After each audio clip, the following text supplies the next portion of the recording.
Assalamualaikum warahmatullahi wabarakatuh. Baiklah, kami dari kelompok 1 akan mempresentasikan hasil diskusi kami, yaitu jurnal tentang L-carnitin. Sebelumnya, perkenalkan anggota kelompok kami, yaitu Marianto, Nora Novianti, Reska Putri, dan Susiati Safitri.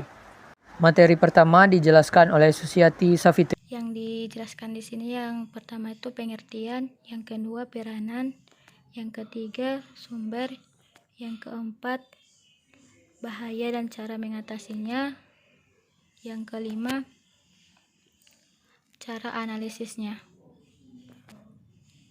Baiklah, yang pertama di sini, apa itu karnitin? Karnitin merupakan bentuk asam amino. Kemudian peranan dari L-karnitin dalam metabolisme yaitu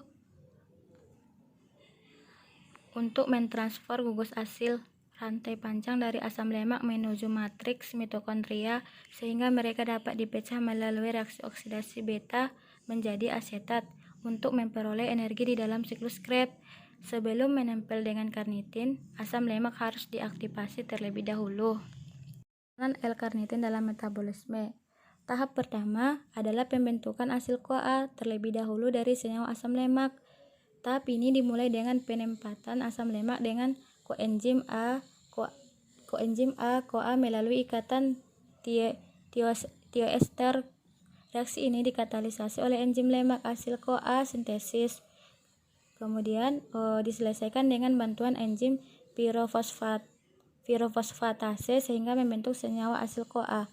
Kemudian tahap kedua adalah tahap pemindahan gugus asil dari asil CoA ke molekul karnitin sehingga membentuk senyawa asil karnitin yang dibantu oleh enzim karnitin asil transferase 1 atau valmitotransferase.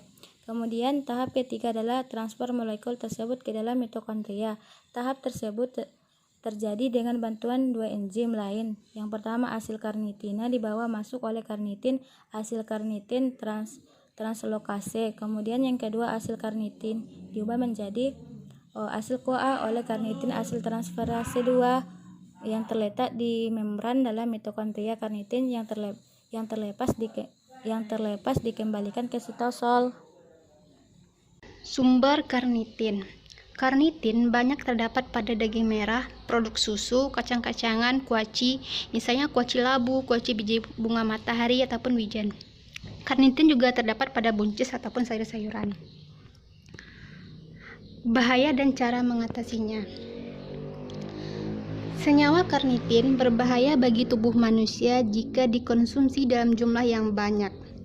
Dan cara yang tepat untuk mengatasinya adalah dengan cara tidak mengkonsumsi makanan maupun minuman yang mengandung karnitin terlalu sering atau berlebihan. Karena apa?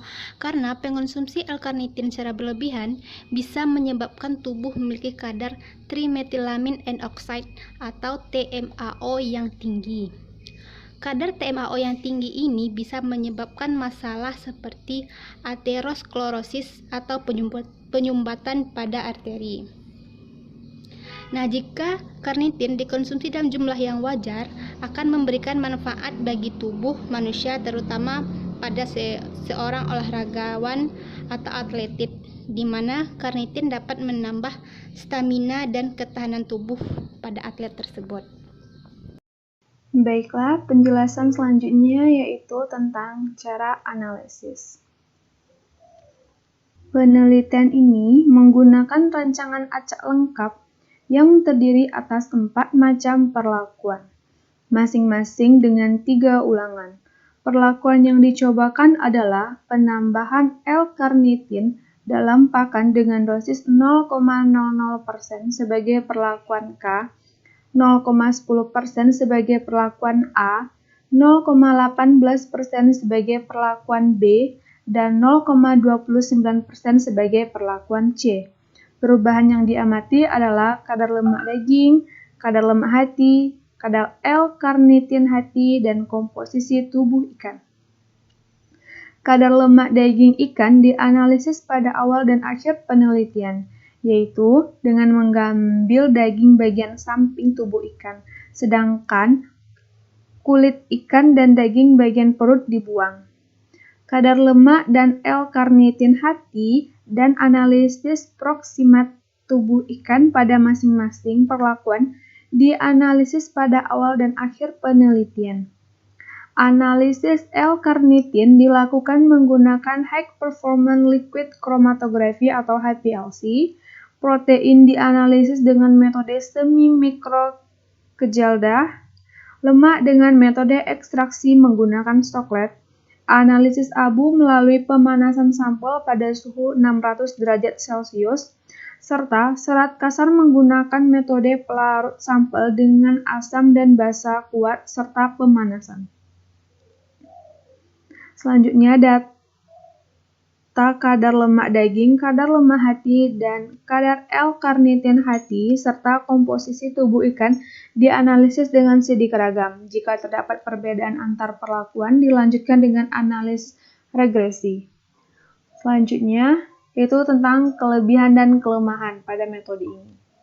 Kelebihannya yaitu sampel yang digunakan mudah diperoleh, harga sampel terjangkau, rancangan acak analisis dilakukan secara berkala serta bertahap, dan kekurangan pada metode ini yaitu waktu yang diperlukan lama, yaitu 50 hari, serta pemberian pakan harus teratur, yaitu pada siang hari, malam hari, dan